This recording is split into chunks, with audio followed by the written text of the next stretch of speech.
Hey guys, what's up? So I was listening to this podcast with Mel Robbins and Emma Gree yesterday, and it brought me so much energy that I wanted to share a few things with you guys. So the first thing that they mentioned was the importance of finding efficiencies in the way that you work, because time and energy are everything. And I really believe in this because in my 20 years of being a designer for corporate apparel companies, I would say that my greatest asset is being able to do everything in the most effective and efficient way. And therefore, it's so important because we're in this day and age where we have all of these new tools, apps that we can use and implement into that process in order to create more space and time and energy for other things. We can utilize these new apps and use AI to sort of create more space and time, which I think is so essential, and that will also allow you to be more resilient to the times changing, because that's something that is inevitable.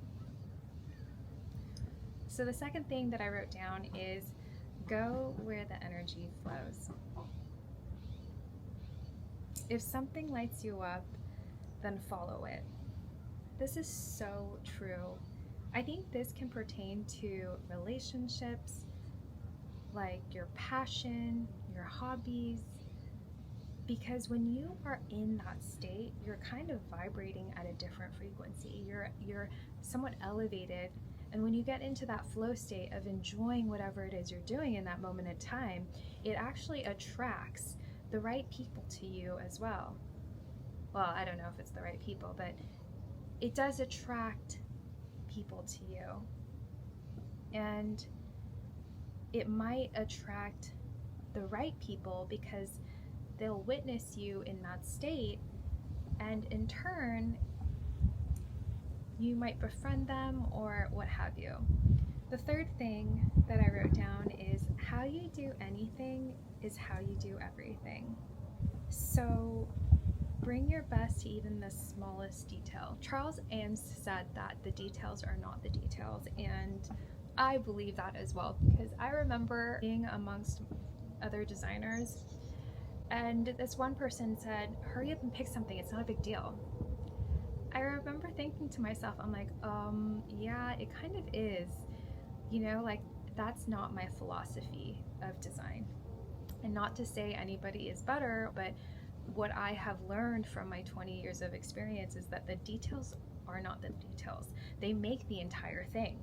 It's one detail here, another detail here, and another one there that creates the whole full effect of this beauty. When I even make my breakfast in the morning, my avocado toast, I make that every single morning, but there is a beauty to romanticizing your life through the act of creating something beautiful. So even though I have this every day, I'm still gonna make it beautiful, and I'm still gonna make it tasty, and I'm still gonna enjoy and have fun with it. Instead of viewing it as something like, oh, this is mundane, I'm doing it every day, it's repetitive. It's actually like this form of creativity. Or making my coffee, thinking about the movement of my body, like all of these things. Walking with intention, saying hello to people, but being really present and not just being like mindless and rushing and, bringing that sort of chaotic energy. When you meet someone and you can just feel their presence? I love that. Like, I love it when somebody almost like asks me to sit and smell the roses. And I know that there's a time and place for everything, but there is a beauty to being able to do that.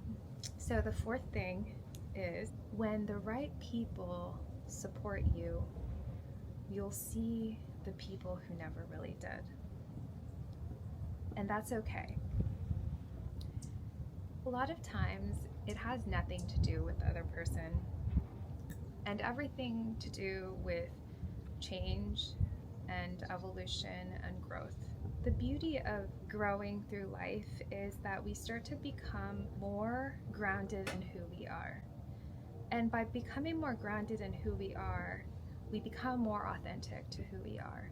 And the more authentic we are, the more we're likely to attract the people who are like us and who resonate with us. So then the people who resonate with us will also support us in the ways that we support them are similar in the way that they support us.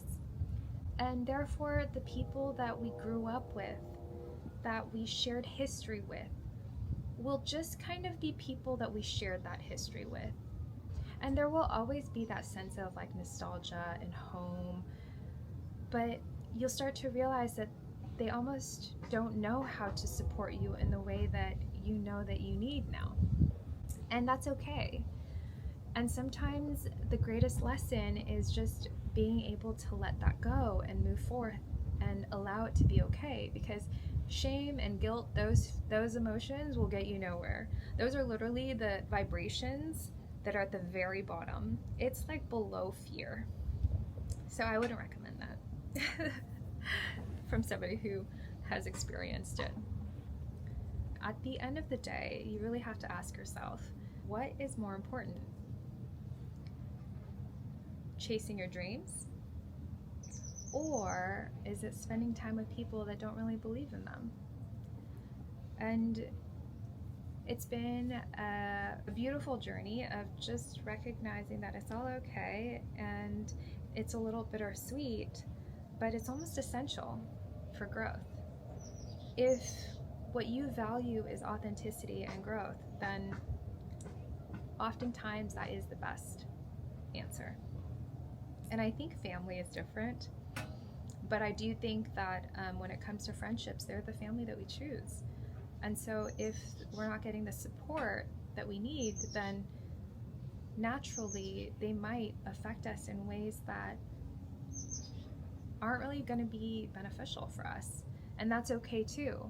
But that's not to say that that's like the end of the relationship or the friendship. It's just that we grow and we evolve, and that's part of life, is change. So I don't know, I would highly recommend this podcast to anyone and everyone who has struggled with perfectionism, of a little bit of people pleasing, any entrepreneur, anybody that really strives to be better and greater than just themselves, essentially.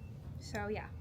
Anywho, I hope you guys enjoyed that. I'm sending y'all so much love and peace. Until next time.